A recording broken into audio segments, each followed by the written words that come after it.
Hi, good morning, friends. For further continuation, to become a perfect professional, irrespective of whatever the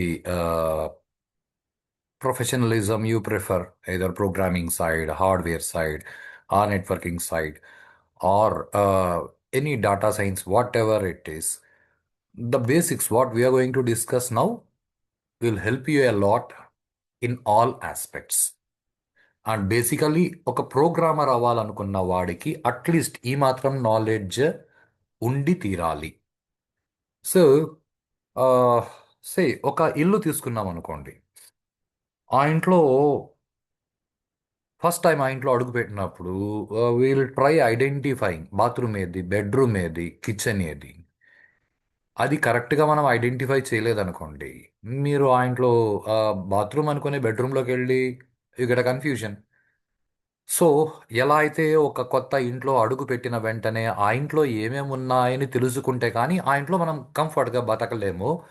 అలా ఒక professional అవ్వాలనుకున్న వాడికి basically programmer అవ్వాలనుకున్న వాడికి ఒక పెద్ద problem ఎక్కడొస్తుంది అంటే,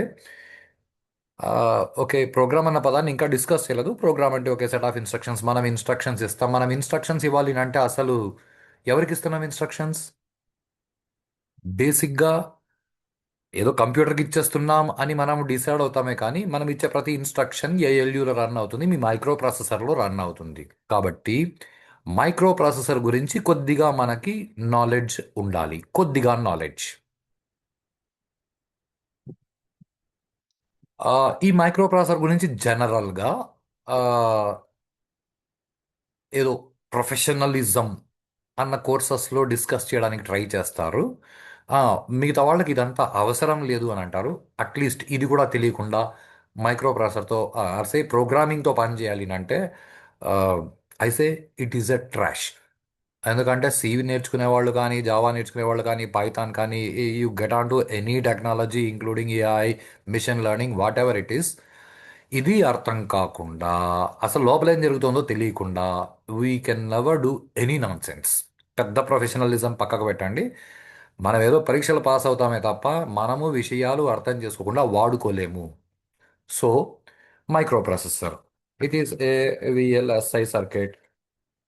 Right, this VLSI, you can get onto abbreviation, very large scale integrated circuit. అది electronics concepts, వాటి గురించి మనకు పెద్ద తల బదుకునే అవసరం లేదు. ఈ పదాన్ని ఎక్కడ విని ఉంటారు అంటే ఏదో generation of computers, first generation vacuum tube, second generation people started using transistor, third scale integrated circuits, LSI large scale integrated circuit. Fourth generation, you have VLSI, very large scale integrated circuits. Fifth generation, you have AI. ఇవన్నీ పరీక్షలు pass అవ్వడానికి గుర్తుపెట్టుకొని multiplication table లాగా పరీక్ష pass అవ్వాలే తప్ప, ఇప్పుడు మీరు వాడుతున్నది VLSI circuit, it is a microprocessor. ఇది మీరు గుర్తుపెట్టుకోండి. సే మైక్రో ప్రాసెసర్ అన్న వెంటనే మైక్రో ప్రాసెసర్కి బేసిక్గా ఒక ప్రోగ్రామర్ అవ్వాలి అనుకున్న వాడికి రెండు విషయాలు తెలియాలి మైక్రో ప్రాసెసర్కి సంబంధించి. ఒకటి సిపియు రిజిస్టర్స్, రెండోది ఏఎల్యు. ఒక ప్రోగ్రామర్ అవ్వాలనుకున్న వాడికి కనీసం వీటి గురించి కొద్దిగా అయినా నాలెడ్జ్ ఉండాలి. ప్రోగ్రామర్ కంటే కొంచెం తక్కువ వస్తాయి యూజర్. అట్లీస్ట్ యూజర్ అనేవాడికి, అంటే వాడు యూజ్ చేయకుండా ప్రోగ్రామర్ అవ్వలేడు కాబట్టి యూజర్కి తెలియాల్సిన ఒక నాలెడ్జ్ని కూడా గుర్తుపెట్టుకోండి. ఇది చాలా విషయాల్లో పనికొస్తుంది. మన మైక్రో ప్రాసెసర్ స్పీడ్గా పనిచేస్తుంది. This is something important. రకరకాల మెజర్మెంట్స్ ఇస్తారు. మెజర్మెంట్ని ఎలా చెప్పుకున్నా ఆ, చాలా బేసిక్ స్టేట్మెంట్. హైదరాబాద్కి ఢిల్లీ ఎంత దూరం ఉందో ఢిల్లీకి హైదరాబాద్ అంతే దూరం ఉంది. మనం ఎలా చెప్పుకున్న కాన్సెప్ట్ మనకు అర్థం అవ్వాలి, అంతేగాని మదన్పల్లి టు తిరుపతి 120 కిలోమీటర్స్ ఉంటే తిరుపతి టు మదన్పల్లి ఎంత డిస్టెన్స్ ఉంటుంది అని మనం క్వశ్చన్ మార్క్ ఫేస్ పెట్టుకుని ఆలోచించే అవసరం లేని విషయం ఇది. For all, both highly technically educated people to a common person, the concept is same. Computer స్పీడ్గా పనిచేస్తుంది అంటే బేసిక్గా మనకు తెలియని లెక్కలు మనం చెప్పేస్తాం కొన్ని. మిలియన్ అంటే దానికి ఎన్ని సున్నాలు ఉంటాయో తెలియదు. బేసికల్ ఎందుకంటే మనకు అవసరం లేని విషయం మనం ఎప్పుడు మిలియన్స్లో మాట్లాడం, మనం ఎప్పుడు వందలు వేలు లక్షలు కోట్లలో మాట్లాడతాం, దట్స్ ఇట్.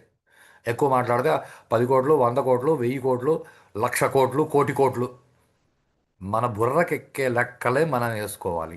ఆయన ఏదో మిలియన్స్ బిలియన్స్ ట్రిలియన్స్ చెప్తా చదరం, all this is literally non sense. మన బుర్రకెక్కదు, మల్టిప్లికేషన్ టేబుల్ లాగా మనం గుర్తుపెట్టుకోవాల్సి ఉంటుంది తప్ప ఉపయోగం ఉండదు. కాబట్టి కొంచెం జాగ్రత్తగా ఈ పదాలని పట్టుకోవడం మొదలు పెట్టండి. నౌ, కంప్యూటర్ స్పీడ్గా పనిచేస్తుంది. స్పీడ్గా పనిచేస్తుంది అంటే ఎంత స్పీడ్గా పనిచేస్తుంది? దీన్ని ఎలా లెక్కేస్తారంటే ఒక సెకనులో ఎన్ని ప్రాసెస్లు చేస్తుంది. పదాలు జాగ్రత్తగా వినండి. ఒక సెకనులో ఎన్ని ప్రాసెస్లు చేస్తుంది is very similar type of question. ఒక ప్రాసెస్ చేయడానికి ఎంత టైం పడుతుంది? ఒక ప్రాసెస్ చేయడానికి ఎంత టైం పడుతుంది అంటే మళ్ళీ ఏదో ఇంగ్లీష్ కొలతలు మనం వాడుకోవాల్సి ఉంటుంది, మెజర్మెంట్స్. అవి మన బుర్రకి సక్రమంగా ఎక్కవు. మనం మళ్ళీ అది ఇన్ఫర్మేషన్ అవుతుంది కానీ నాలెడ్జ్ అవ్వదు. మనకి కావాల్సింది అర్థం అవ్వడం. కాబట్టి లెటస్ కన్సిడర్ వన్ థింగ్. మనకు తెలిసిన ఒక విషయం మాట్లాడుకుందాం. ఒక సెకండ్లో ఎన్ని ప్రాసెస్లు చేస్తుంది. So this is based on something else in micro processor. మన మైక్రో ప్రాసెసర్లో ఈ సిపియు రిజిస్టర్స్ గురించి మనం డిస్కస్ చేసాం, ఏఎల్యు గురించి డిస్కస్ చేసాం. వాటితో పాటు మన మైక్రో ప్రాసెసర్లో క్లాక్ అని ఒకటి ఉంటుంది. క్లాక్ అంటే గడియారము. మామూలుగా మనం చేతికి కట్టుకునే గడియారం ఒక సెకండ్కి కొన్నిసార్లు నీడిల్ని ఒకసారి సెకండ్స్ నీడిల్ని ఒక సెకండ్కి ఒకసారి మూవ్ చేస్తుంది.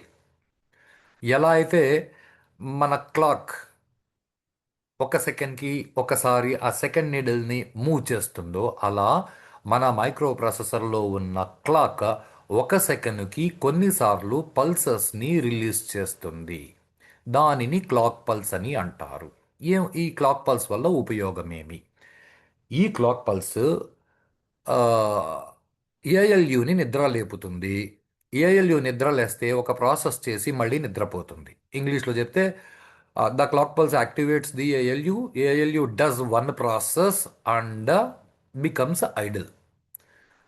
సో ఇప్పుడు మన మైక్రో ప్రాసెసర్లో ఉన్న క్లాక్ ఒక సెకండ్కి 10 పల్సెస్ ఇస్తే మన ఏఎల్యు 10 ప్రాసెస్లు చేస్తుంది. ఇప్పుడు మైక్రో ప్రాసెసర్లో ఉన్న క్లాక్ ఒక సెకండ్కి 100 పల్సులు ఇస్తే మన ఏఎల్యు 100 ప్రాసెస్లు చేస్తుంది. 1000 పల్సులు ఇస్తే 1000 ప్రాసెస్లు చేస్తుంది. సింపుల్ లెక్క. ఇప్పుడు ఆ, మామూలుగా మనకి ఈ స్పీడ్ని ఎలా మెజర్ చేస్తారు అంటే హెర్ట్జ్ అనే పదంతో చెప్తారు. షార్ట్ కట్లో హెచ్జెడ్ అని రాస్తారు. ఫిజిక్స్లో యూస్ చేస్తుంటారు ఈ పదాన్ని. ఫిజిక్స్లో it is hertz is what number of cycles per second ఫిజిక్స్లో. కానీ ఇదే హెర్ట్జ్ అనే పదము ఎలక్ట్రానిక్స్లోకి వచ్చేసరికి లేదా కంప్యూటర్స్లో, అంటే బేసికలీ ఎలక్ట్రానిక్స్లో హెర్ట్జ్ అంటే number of pulses per second. Number of pulses per second is very much equal to number of processes per second. అంటే మీ కంప్యూటర్లో ఉన్న మైక్రో ప్రాసెసర్ ఒక సెకండ్కి 1,00,000 పల్సులు ఇస్తే మీ కంప్యూటర్ 1,00,000 ప్రాసెస్లు చేస్తుంది ఒక సెకండ్కి అని అర్థము. Very basic analysis understanding. This is further measured in kilohertz, further in megahertz, further in gigahertz. Be clear with this. Say kilo is what 10 power 3 and mega is 10 power 6 and giga is 10 power 9. Literally 10 power 9 అంటే ఒకటి పక్కన 1 2 3 4 5 6 7 8 9. దీన్ని మనం లెక్కేసుకుంటే మనకు తెలిసిన లెక్కల ప్రకారము units tens hundreds, say thousands 10,000s, lakhs 10 lakhs, crores 10 crores 100 crores. అంటే మీ కంప్యూటర్ 1 GHz స్పీడ్తో పనిచేస్తుందంటే అర్థం ఏమేనంటే ఒక సెకండ్కి 100 కోట్ల ప్రాసెస్లు చేస్తుంది. ఏదో మిలియన్స్లో చేస్తుంది కాదు. మిలియన్స్ అంటే మిలియన్ అంటే అదే 10,000. వేలల్లో లక్షల్లో చేయదు. మీ కంప్యూటర్ స్పీడ్ 100 కోట్ల ప్రాసెస్లు పర్ సెకండ్. దీన్ని బాగా గుర్తుపెట్టుకోండి. ఇది ఎవరికి పనికి వస్తుంది అంటే ఆ, అందరికీ పనికి వస్తుంది. ఎందుకంటే మీరు మొబైల్ కొనేటప్పుడు కూడా స్పీడ్ చూస్తారు. స్పీడ్ చూసి మొబైల్ని కొంటారు. ఈ మొబైల్ అంత స్పీడ్తో పనిచేస్తుందంట, ఈ మొబైల్ ఇంత స్పీడ్తో పనిచేస్తుందంట. ఇప్పుడు మీరు కంప్యూటర్ వాడుతుంటే మీ కంప్యూటర్ ఎంత స్పీడ్తో పనిచేస్తుంది అని కనుక్కోవడానికి కాస్త పాత వర్షన్ విండోస్ 8 లేదా విండోస్ 7 అంతకుముందు ఉన్న అన్ని వర్షన్స్లో ఇక్కడ మై కంప్యూటర్ అని ఉంటుంది. విండోస్ 10 అండ్ విండోస్ 11 వీటిలో దిస్ పీసీ అని ఇచ్చాడు. రైట్ క్లిక్ చేసి ప్రాపర్టీస్కి వెళ్ళండి. ప్రాపర్టీస్కి వెళ్తే మీ సిస్టమ్ యొక్క ఫుల్ డీటెయిల్స్ ఇక్కడ వస్తాయి. వాటిలో ఇక్కడ చూపించింది అది installed RAM 8 GB, 8 GB, giga అంటే 10 to the power of 9 again. And graphics card ఇది మనకు అవసరం లేని పని, దాన్ని పక్కకు పెట్టండి. స్టోరేజ్ మీ కంప్యూటర్లో హార్డ్ డిస్క్ అంటే ఫ్రిడ్జ్ లాంటిది, used to store for future. ఇది ఎంత కెపాసిటీ ఉంది. This is your processor. You can see Intel core TM trade mark i3 500 CPU at 2 GHz అని ఉంది. 2.00 GHz గిగాహెడ్స్ ఈజ్ వాట్. ఈ కంప్యూటర్ ఒక సెకండ్కి 200 కోట్ల ప్రాసెస్లు చేస్తుంది. Is what a basic statement. నిజానికి అది 200 కోట్లు కాదు, ఇంకా ఎక్కువ. అది ఎలా ఎక్కువ అన్నది that we will see now. Otherwise 200 కోట్లు 2 GHz అని ఉంది కాబట్టి 200 కోట్ల ప్రాసెస్లు పర్ సెకండ్ అని మీరు డిసైడ్ అయిపోవచ్చు. మీ కంప్యూటర్స్ కూడా మీరు చెక్ చేసుకోవచ్చు. ఇలా మీ కంప్యూటర్ ఎంత స్పీడ్గా పనిచేస్తుంది అది చెక్ చేసుకోవడానికి ముందు ఇంకొక basic statement. CPU registers, these are used to store data during process. ఇది ఎలాగూ మీకు తెలిసిన విషయమే. ఏఎల్యు అంటే ఇప్పుడు 5+5 అంటే 5+5 10 వేళ్ళు పెట్టుకొని మనం లెక్కలేసేయచ్చు, గీతలు గీచి లెక్కలేసేయచ్చు. చిన్నప్పుడు ఇలాగే చేసాం. కానీ కంప్యూటర్ ఎలక్ట్రానిక్ డివైస్ కదా, కాబట్టి 101+101 చేస్తుంది. నౌ ద థింగ్ ఈజ్ 101+101 చేయాలి అంటే ఇది నేను ఎలక్ట్రానిక్స్ స్పెసిఫికేషన్ చెప్పట్లేదు, అప్లయింగ్ కామన్ సెన్స్ విషయం చెప్తున్నాను. ఎలక్ట్రానిక్స్లో ప్యూర్గా ఎలా జరుగుతుందా అన్నది నేను చెప్పట్లేదు. ఇది బాగా జాగ్రత్తగా అర్థం చేసుకోండి. 101+101 అంటే 1+1 అంటే పల్సెస్. రెండు పల్సెస్ని యాడ్ చేస్తే ఏమో ఎలా చేయాలి అన్న విషయాన్ని మీ కంప్యూటర్లో మైక్రో ప్రాసెసర్ తయారు చేసిన వాడు ప్లస్ అనే సింబల్ ఇస్తే ఆ రెండు పల్సెస్ని ఏం చేయాలి అని వాడో ఇన్స్ట్రక్షన్ ఇచ్చి పెట్టినాడు. మీరు మైనస్ ఇస్తే ఇప్పుడు ఆ రెండు పల్సెస్ని మైనస్ అంటే ఏం చేయాలి, ఏం చేస్తే మనం సాటిస్ఫై అవుతామో ఆ ఇన్స్ట్రక్షన్ని వాడు ఆల్రెడీ మైక్రో ప్రాసెసర్ యొక్క ఏఎల్యులో పెట్టినాడు. వాటిని ఏమంటాము అంటే సెట్ ఆఫ్ ఇన్స్ట్రక్షన్స్ లేదా ఇన్స్ట్రక్షన్ సెట్ అని అంటాము. ఇన్స్ట్రక్షన్ సెట్ అంటే ప్లస్ అంటే ఏం చేయాలి, ప్లస్ అంటే యాడ్ చేయాలని మనకు తెలుసు, బోర్డు మిషన్కి తెలియదు కదా. ఇంటూ అంటే మల్టిప్లై చేయాలని మనకు తెలుసు. ఇంటూ అంటే ఆ పల్సస్ని ఏం చేస్తే మనకి ఇంటూ అనే రిజల్ట్ వస్తుంది అన్న ఇన్స్ట్రక్షన్ ఏఎల్యులో ఉంటుంది. ఇప్పుడు this speed is increased from version to version. ఈ పదం కొంచెం జాగ్రత్తగా పట్టుకోండి. Version. CPU registers are increased from version to version. Your ALU instructions say instruction set in ALU are increased from version to version. ఇక్కడ మనకి ఒక కొత్త పదం వచ్చింది, సే వర్షన్. సో వర్షన్ సింపుల్గా దీన్ని అర్థం చేసుకోవాలంటే అయ్యో మామూలుగా మనం మొబైల్లో కొనేందుకు వెళ్ళి అది ఏం మోడలు ఇది ఏం మోడలు అని అంటే సే వర్షన్ ఈజ్ మోడల్. మనం మామూలుగా వాడే రెగ్యులర్గా వాడే పదం మోడల్. దాన్ని టెక్నికల్గా వర్షన్ అని అంటారు. ఓకే, ఆ వర్షన్లో ఈ ఫీచర్స్ ఉన్నాయి, ఈ వర్షన్లో ఈ ఫీచర్స్ ఉన్నాయి, ఆ model version both are same. Say మనకి మోటరోలానో కంపెనీ ఉంది. మోటరోలా అంటే మనకు గుర్తొచ్చేది మొబైల్ ఫోన్స్, కానీ వాళ్ళు మైక్రో ప్రాసెస్ కూడా తయారు చేస్తారు. వాళ్ళు తయారు చేసే మైక్రో ప్రాసెస్ సమ్ 888100 వాళ్ళు మోడల్ నెంబర్స్ ఇచ్చారు. ఎలా అయితే నోకియా మొబైల్ యూ హ్యావ్ 1100, 3310, 3380, 8810 ఎలా అయితే మోడల్స్ ఉన్నాయో even your okay recently you are addicted with you heard of the name Apple iPhone 17 Pro Max. Apple last year it was iPhone 16, that 16, 17, whatever it is, they are models, they are versions. లాగా Motorola company వాడు ఇలా model numbers ఇచ్చాడు etcetera. ఆ list మనకు అవసరంలా, ఊరికే just అలా పేర్లు చెప్పుకుంటున్నాం అంతే. ఇలాగ you have another company called AMD. AMD stands for advanced micro devices. It is a New Zealand based company. మీరు క్రికెట్ మ్యాచ్ జరిగేటప్పుడు ఈ ఏఎండి పేరు చూసుంటారు. న్యూజిలాండ్ మ్యాచ్ ఆడేటప్పుడు ఎలా అయితే ఇండియన్ క్రికెట్ టీమ్కి Sahara whomever it was a sponsorer, like New Zealand cricket టీమ్కి these people were sponsorers. And even this AMD was it has lot much instructions for multimedia development. ఈ games ఇలాంటివి తయారు చేయడానికి కావాల్సిన ఇన్స్ట్రక్షన్స్ ఏఎండి వాడు ఎక్కువ పెట్టున్నాడు. So వాడు తయారు చేసిన మోడల్ మైక్రో ప్రాసెసర్కి వాడు ఏదో కే సిరీస్ అని K6 అని పేరు పెట్టాడు అథలాన్ అని, ఆ తర్వాత డ్యూరాన్ అని పేరు పెట్టాడు, ఆ తర్వాత సెంప్రాన్ అని పేరు పెట్టాడు, ఆ తర్వాత రైజన్ అని పేరు పెట్టాడు. Okay this and be clear, this అథలాన్లో సబ్ మోడల్స్ మళ్ళీ దాదాపుగా ఒక 10-15 రకాలు ఉన్నాయి. ఈ రైజన్లో అయితే దాదాపుగా ఒక 45-50 సబ్ మోడల్స్ ఉన్నాయి. ఓకే, ఎనీహౌ ఆ రైజన్ ఆ పేరుని గుర్తుపెట్టుకోండి. మీకు వాట్ యు కాల్, మీరు కంప్యూటర్ కొనేటప్పుడు ఎలాంటిది కొనాలి అని. Similarly, you have a company called Intel. Intel, be clear, this is generally pronounced as Intel. It is not Intel.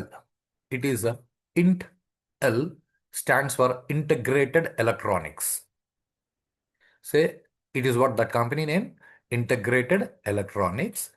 వీళ్ళు రకరకాల మోడల్ మైక్రో ప్రాసెస్ తయారు చేస్తారు. అండ్ జనరల్గా బీటెక్ వాళ్ళకి ఎవరికైనా సిలబస్లో వస్తే ఈ ఇంటెల్ వాడివి సిలబస్లోకి వస్తాయి. వీళ్ళు తయారు చేసిన ఫస్ట్ మోడల్ మైక్రో ప్రాసెసర్కి వాడు 4004 అని మోడల్ నెంబర్ ఇచ్చాడు. Model number. ఆ తర్వాత 8080, సే 8081, 8082, 808, ఓకే, అన్నీ అవసరం లేదు కానీ ఏదో 8085, ఆ తర్వాత 8086. And this 8086 model microprocessor, okay, it was nice. 8085 కానీ 8086 కానీ బోత్ ఫర్ ఫైన్. ఆ తర్వాత 8088 అని ఒక మోడల్ మైక్రో ప్రాసెసర్ తయారు చేశాడు. This was a flop model microprocessor. అంటే ఆ మోడల్ మైక్రో ప్రాసెసర్ సరిగ్గా పనిచేసేది కాదు, ఎక్కువ హ్యాంగ్ అయ్యేది. ఏదో టెక్నాలజికల్ చేంజ్ చేయాలనుకున్నాడు ఇంటర్నల్గా. అది మనకు తెలియదు, మనకు అవసరం లేని విషయం. But it was a flop model. నేను ఈ పేర్లు ఎందుకు చెప్తున్నా అంటే ఇవి మనకి పనికి వస్తాయి. ఒక ప్రోగ్రామర్ అవ్వాలి అంటే అట్లీస్ట్ ఈ బేసిక్ విషయాలు తెలిసి ఉండాలి కాబట్టి. అది ఫ్లాప్ అయిన వెంటనే వాడు ఏం చేశాడు, 8086ని బేస్ చేసుకొని నెక్స్ట్ మోడల్స్ రిలీజ్ చేశాడు. 80286, 80386, 80486, 80586. ఓకే, అండ్ ప్రాక్టికలీ స్పీకింగ్, 2001, 2001లో I have seen this 80586 model microprocessor. అంటే 25 సంవత్సరాల ముందు అది ఎవరికి కనిపించదన్న టైంలో ఏదో ఒక పాత ఇన్స్టిట్యూట్లో ఒక దానిలో నేను 80586 మోడల్ మైక్రో ప్రాసెసర్ని చూశాను. 80586, 80486. అదర్వైజ్ ఇప్పుడు మీకు చూడడానికి కూడా ఇవేవీ కనిపించవు. ఈ ఈ మోడల్ తర్వాత నెక్స్ట్ ఇంటెల్ కంపెనీ వాడు ఏం చేశాడంటే దీని ఆర్కిటెక్చర్ని పూర్తిగా సెటరైట్ చేసుకుని నెక్స్ట్ టైం వాడు ఒక పేరుతో రిలీజ్ చేశాడు. He gave the name Pentium. Then the next model, he called it Pentium 2. In short, he said it is a Pentium second. Then comes the Pentium 3. Then comes the Pentium 4. Then comes a Pentium 4. This is something important, dual core. Then came a Pentium 4. He said core 2 dual. I don't know ఇప్పుడు జనరేషన్లో వాళ్ళైతే ఈ పేర్లు అసలు వినుండరు. ఇప్పుడు జనరేషన్లో అందరూ ఏం వినుంటారు అంటే core i3, i5, i7, i9. Okay, could be i9 పేరు వినకపోయి ఉండొచ్చు. మోడల్ రిలీజ్ అయ్యి దాదాపుగా 4-5 years అయిపోయింది. బయట ప్రపంచంలో ఎక్కువ కాస్ట్లీ కాబట్టి జనరల్గా ఎవరు వాడట్లేదు. People use i3, i5, i7. ఈ పేర్లు వినుంటారు. జనరల్గా మీరు ఫ్రెండ్స్తో డిస్కస్ చేసేటప్పుడు వచ్చిన పదాలు, నేను ల్యాప్టాప్ కొన్నాను, ఏది అంటే i5. What is that i5? అంటే అది ప్రాసెసర్ మోడల్ ద్వారా మీరు చెప్పుకుంటున్నారు అంతే. ఓకే. అండ్ ఈ పేర్లన్నీ మనకు అవసరమా అంటే, ఒక ప్రోగ్రామర్ అవ్వడానికి బేసిక్గా ఈ విషయాలలో కొన్ని విషయాలు మనం అర్థం చేసుకోవాలి. ఇవన్నీ మనం బట్టి బట్టి గుర్తుపెట్టుకునే అవసరం లేదు. మనం అర్థం చేసుకోవడానికి ఒకటి రెండు విషయాలు తెలుసుకుందాం. ఈ అన్ని మోడల్స్లోనూ స్పీడ్ పెరుగుతూ వచ్చింది. Be clear. స్పీడ్ పెరుగుతూ వచ్చింది. మీ Pentium two I have used. Pentium two model was with 266 megahertz speed. 266 megahertz speed వరకు పెంటియం టూ మోడల్ ఉండింది. ఆ తర్వాత సమ్ 400 500 మధ్య రేంజ్లో P3 మోడల్, P3 అనే పేరుతో ఆ మోడల్ని రిలీజ్ చేశాడు. ఇట్ వెంట్ అప్ టు దాదాపుగా 1 GHz వరకు వెళ్ళింది. Your Pentium four I worked out with Pentium four 1.2 GHz నుంచి దాదాపుగా 3 GHz వరకు కూడా వచ్చింది. మధ్యలో Pentium four dual core, Pentium four core two dual, right. Okay. అవన్నీ మనకి పెద్ద అవసరం లేదు, జస్ట్ పేర్లు గుర్తుపెట్టుకోండి. Speed is increased from version to version. Then comes CPU registers. CPU registers అంటే మన మిక్సీ జార్ లాంటిది, used to store data during process. ఈ 4004 మోడల్ మైక్రో ప్రాసెసర్లో 4 బైట్స్ సిపియు రిజిస్టర్స్ ఉండేటివి. 4 bytes. The moment you get on to 8085 or 8086, both are same. Okay. ఒక్కొక్క చోట ఇంజనీరింగ్లో electronics వాళ్ళకి 8085 సిలబస్లో పెట్టి, కంప్యూటర్ సైన్స్ వాళ్ళకి 8086 నెక్స్ట్ సెమిస్టర్లో సిలబస్లో పెడతారు, లేదా vice versa. Otherwise it really makes no difference. But this is one of the strong models. It has 8 bytes CPU registers. ఇదే సిపియు రిజిస్టర్స్ని ఎలక్ట్రానిక్స్ వాళ్ళు జనరల్ పర్పస్ రిజిస్టర్స్ అని అంటారు. జనరల్ పర్పస్ రిజిస్టర్స్ అని బీటెక్ వాళ్ళకు ఏది నేర్పుతారో దాన్నే ప్రోగ్రామర్స్కి సిపియు రిజిస్టర్స్ అని నేర్పుతారు. Both are same, right.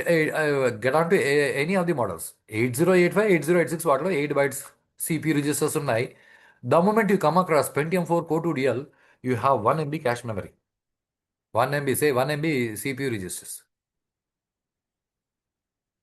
సే అంటే almost you have more then 10 lakhs. Mega is what 10 to the power of 6. Yeah, almost 10 lakhs. And okay, దానిలో మళ్ళీ కొద్ది పాటని పక్కన క్యాష్ మెమరీని తీసి పెట్టడం, అవన్నీ మనకు అవసరం లేదు. Just identify, remember these two things, or even make a note that this is for your 8085. Okay. And then comes ALU, instruction set. The moment you come across 8085 model microprocessor, దానిలో ఉన్న ALUలో 71 instructions ఉన్నాయి. అంటే plus ఎలా చేయాలి, minus ఎలా చేయాలి, లాంటివి 71 instructions ఉన్నాయి. And now getting on to your Pentium two. Pentium టూలో మళ్ళీ ఒక సబ్ మోడల్ ఉంది, MMX అని. దానిలో you have more than 1.2 million instructions. More than 1.2 million instructions అని అంటే దాదాపుగా 12 లక్షల కంటే ఎక్కువ ఇన్స్ట్రక్షన్స్ ఉన్నాయి. అంటే ఒక్కొక్క వర్షన్లో ఈ ఇన్స్ట్రక్షన్స్ పెరుగుతూ వచ్చినాయి. ఏ స్థాయికి పెరిగినాయో చూడండి. ఈ మధ్య కాలంలో గోల్డ్ రేట్ పెరిగినట్లు పెరిగినాయి ఇన్స్ట్రక్షన్స్ అక్కడి నుంచి అక్కడికి వచ్చేసరికి. ఏ అలా ఎలా వచ్చిందంటే, దీనిలో మీకు మల్టీమీడియా సపోర్ట్ మొదలైంది. పెంటియం టూ MMX సబ్ మోడల్లో మల్టీమీడియా సపోర్ట్ మొదలైంది. మల్టీమీడియా కోసం ఇన్ని ఇన్స్ట్రక్షన్స్ వచ్చేసినాయి. అంటే పెంటియం టూ కంటే ముందు పెంటియం, ఈ దిస్ 8085 6 80 సారీ 80586 80486, వీటిలో మల్టీమీడియా సపోర్ట్ లేదు. లేదు అంటే మీరు ఒక ఫోటోని తీసుకెళ్ళి మీరు మొబైల్లో తీసుకున్న ఫోటోని 80486 80586 మోడల్ మైక్రో ప్రాసెసర్ ఉన్న కంప్యూటర్లో ఆ ఫోటోని కాపీ చేసి డబల్ క్లిక్ చేసి ఓపెన్ చేస్తే ఫోటో ఓపెన్ అవ్వదు. ఎందుకంటే దానిలో ఫోటోగా ట్రీట్ చేసే ఇన్స్ట్రక్షన్ లేదు. These are the core things that you are suppose to remember regarding this instructions and regarding this CPU registers. వాటిని పక్కకు పెట్టి now get on to this dual core. ఈ కోర్ అనే పదానికి, ఆ, ఈ పదాన్ని కూడా మీరు చాలాసార్లు విని ఉంటారు మొబైల్ ఫోన్లో. ఎందుకనంటే ఒక 10 years అగో 12 years అగో మేము డ్యూయల్ కోర్ ప్రాసెసర్ అంట మొబైల్ స్పీడ్గా పనిచేస్తుంది. ఆ తర్వాత then comes quad core processor.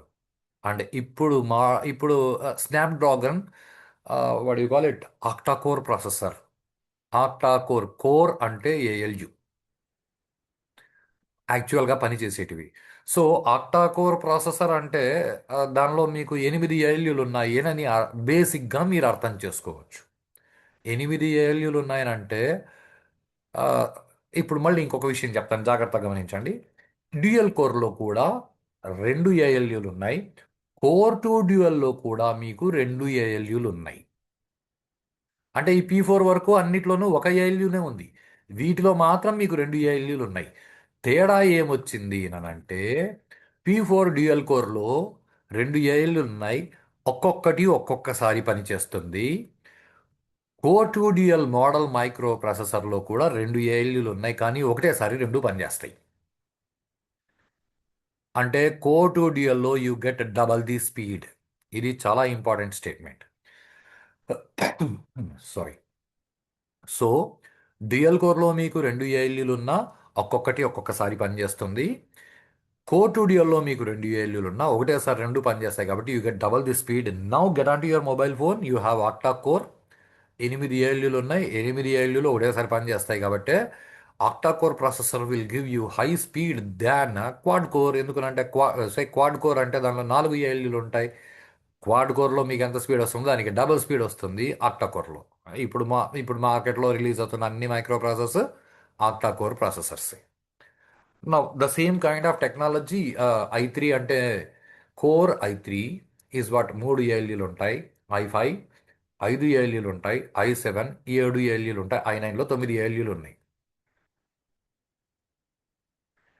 Is what the actual basic difference. Now నేను మీకు నా సిస్టమ్ని చూపించినప్పుడు my system has i3 model micro processor and ఈ i3 మోడల్ మైక్రో ప్రాసెసర్ అంటే దానిలో 3 ఏఎల్యూలు ఉన్నాయి. అండ్ నా ల్యాప్టాప్ స్పీడ్ 2 GHz. 2 GHz అంటే 200 కోట్ల ప్రాసెస్లు పర్ సెకండ్. 200 కోట్ల ప్రాసెస్లు పర్ సెకండ్ ఇంటూ 3 అంటే నా ల్యాప్టాప్ 200 కోట్ల ప్రాసెస్లు పర్ సెకండ్ కాదు, 600 కోట్ల ప్రాసెస్లు పర్ సెకండ్ చేయగలదు. 600 crore processors per second is what నాది ఓల్డ్ ల్యాప్టాప్.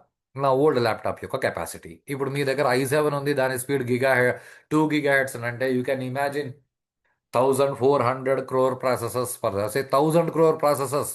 i7 2 GHz అంటే this is what the technological development in micro processors. ఇప్పుడు దీనికి ఒక చిన్న పదాలు చెప్తాను, జాగ్రత్తగా గుర్తుపెట్టుకోండి. ఇది ఎవరికి పనికి వస్తుంది అంటే అందరికి పనికి వస్తుంది. ఎవరికి పనికి వస్తుంది ఏముంది? డ్యూయల్ కోర్ 2 ఏఎల్యూలు ఉన్నాయి, ఒక్కొక్కసారి ఒక్కొక్క ఏఎల్యూ పనిచేస్తుంది, కాబట్టి you don't get double speed అని చెప్పడాన్ని ఏమంటారు అంటే సింక్రోనస్ ప్రాసెస్ అని అంటారు. కోర్ టు డ్యూయల్ దేనిపాటికి అది పనిచేస్తుంటుంది, దాన్ని ఏమంటారు అంటే అసింక్రోనస్ ప్రాసెస్. సో ఈ P4 core to dual asynchronous process కాబట్టి you get double the speed. ఇక్కడి నుంచి ఆ తర్వాత వచ్చినవన్నీ కూడా అసింక్రోనస్ ప్రాసెస్. ఇప్పుడు ఈ విషయాలు ఏవైతే చెప్పినానో what is this your i3 i5 i7 P4 core to dual asynchronous asynchronous ఇవన్నీ okay, no problem. The most important thing is your P2 has more than 1.2 million instructions is important. 4004లో 4 bytes CPU registers ఉన్నాయి, 8085లో 8 byte CPU registers ఉన్నాయి. ఈ comparison గుర్తుపెట్టుకోండి. ఈ మోడల్లో 4 బైట్లు, ఈ మోడల్లో 8 బైట్లు. ఈ మోడల్ ఏఎల్యూ 71 ఇన్స్ట్రక్షన్స్, ఈ మోడల్ ఏఎల్యూలో you have more then 1.2 million instructions. ఈ విషయాలని గుర్తుపెట్టుకోండి. Say all features are increased from version to version. ఇది మీరు గుర్తుపెట్టుకుంటే ప్రోగ్రామింగ్ అనే పదాన్ని అర్థం చేసుకోవడం. ప్రోగ్రామింగ్ అన్న పదాన్ని అర్థం చేసుకున్న తర్వాత యూ హ్యావ్ సంథింగ్ కాల్డ్ లో level languages, high level languages. వీటిని చాలా టెక్స్ట్ బుక్స్లో పనికి మాలిన రబ్బిష్ స్టేట్మెంట్స్ పెట్టి ఎవ్వరికీ అర్థం కాకుండా ఉండేలా స్టేట్మెంట్స్ రాసున్నాయి. అవి అర్థం చేసుకుంటే చాలా ఈజీ గోయింగ్. అర్థం చేసుకోకుండా ఉండడానికి కారణం ఏమైనా అర్థం చేసుకోవాలంటే ఇది గుర్తుండాలి, ఇది తెలియాలి. ఇక్కడ ఇట్లుంది, ఇక్కడ ఇట్లుంది అని తెలిస్తే కానీ అది అర్థం అవ్వదు. కాబట్టి దాన్ని అర్థమయ్యేలా ఎవరు చెప్పరు, ఎందుకంటే ఇవి చెప్పరు కాబట్టి. సో ఈరోజు మైక్రో ప్రాసెసర్స్ గురించి డిస్కస్ చేసాం.